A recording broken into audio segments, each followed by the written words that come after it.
August বৈষম্যবিরোধী ছাত্র আন্দোলনের যখন ছাত্ররা মাঠে নামছে, তখন এই আসামি অন্যান্য আসামি স্থানীয় আসামি সহ তারা জেলা পরিষদ নির্বাচনে তারা মিটিং করছে এবং মিটিং শেষে উস্কাইয়া দিছে তাদের দলীয় ক্যাডারদেরকে।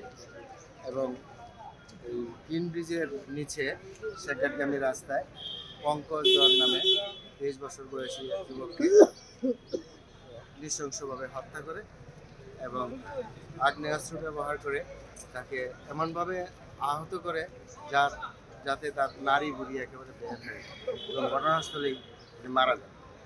বাদী রেজারের ভিত্তিতে মামলা রুজু হয়। মামলাটি তদন্তাধীন আছে।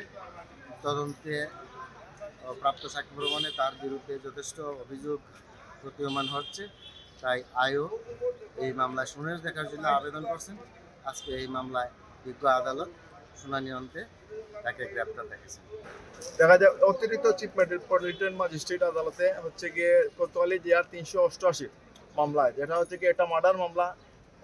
ঘটনাটা ঘটছে হচ্ছে কিং ব্রিজের নিচে আলী আমজদ গড়ির ঠিক নিচে একজন স্টুডেন্ট পঙ্কজ কুমার তার নাম, তাকে হত্যা করা হয়েছে, নির্মমভাবে হত্যা করা হয়েছে। ওনারা শান্তিপূর্ণভাবে ছাত্ররা অবস্থান করার অবস্থায় ছিল। ওনারা দেখা যায় জেলা পরিষদ থেকে অস্ত্র, দেশীয় অস্ত্র, আগ্নেয়াস্ত্র নিয়ে নিরীহ ছাত্রের উপর আক্রমণ করছেন এবং তাকে অন দ্য স্পট 2টা থেকে 4টার ভিতরে তাকে নির্মমভাবে হত্যা করছেন।